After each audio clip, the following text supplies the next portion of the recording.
brought more silent tears as she maneuvered her body to shield her emotions from her seatmates.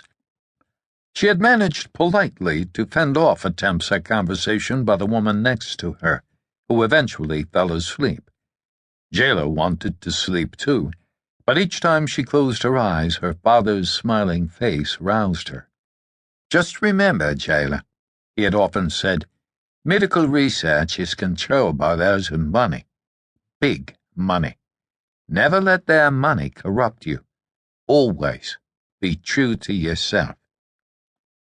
Her sudden audible burst of tears captured the attention of her male seatmate, who looked up quizzically. "Just relax," he said. "These planes don't go down." He went back to his laptop, and Jayla managed a grim smile. He had thought she was afraid of flying. At least he hadn't grabbed her hand to offer comfort. Her only concern about flying was whether she would arrive in Los Angeles in time to catch the Qantas flight that left a few minutes before midnight. On other trips to Sydney, she'd broken up the long, tiring trip with a layover in L.A., but this time was different, of course. Her only thought was to get to her hometown of Port Moresby, Papua New Guinea, as quickly as possible. "He's dead? Murdered? How could it be?" Headwinds from west to east had thankfully been light, and the flight arrived at LAX a few minutes early. She raced through the terminal with her small carry-on bag, made it through the second layer of security without incident, and was the last passenger to board the Qantas 747 before its doors closed. This time she had a row to herself, and managed to doze off, awakening when the cabin crew served meals, and when the captain announced that they were approaching Sydney, where, he happily reported, the weather was sunny and pleasant. Her nap on the flight had served only to contribute to her grogginess as she deplaned at Terminal 1 in Sydney's Kingsford Smith International Airport. She passed through customs and headed in the direction of the Air New Guinea desk, where she was told that the next flight to Port Moresby would depart in 2 hours.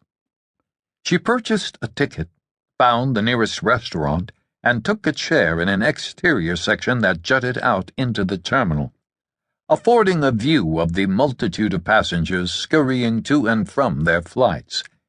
She'd sat in that same outdoor cafe with her father during a previous trip home.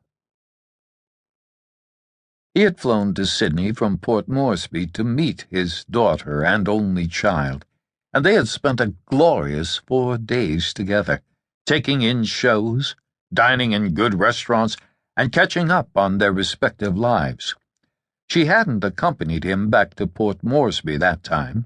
Their vacation days were few, and now wished that she had. While her father was unfailingly pleasant and at times even gregarious, it was in Papua New Guinea, PNG, that his good nature and belief in his work truly emerged. Dr. Preston King had trained to become a physician in Sydney and had begun his medical practice at the Royal North Shore Hospital in that city, where he advanced through the ranks to become the youngest doctor in the hospital's history to be named head of a department, in this case, the bustling emergency room. He was revered by staff and patients alike, although he could be harsh on those who didn't live up to his high standards. Medicine was his life. He hadn't married by the age of 40, although he'd had affairs and was considered a prize catch by the many single women with whom he interacted, professionally and otherwise. But Preston King had another passion besides medicine, and that was anthropology, particularly the indigenous tribes of New Guinea, the world's second-largest island, trailing only Greenland.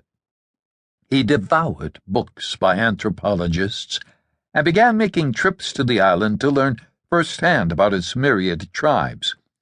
It was during one of those trips in 1982 that he developed a powerful sense of mission to bring an improved health system to the island's people. Upon his return, he made a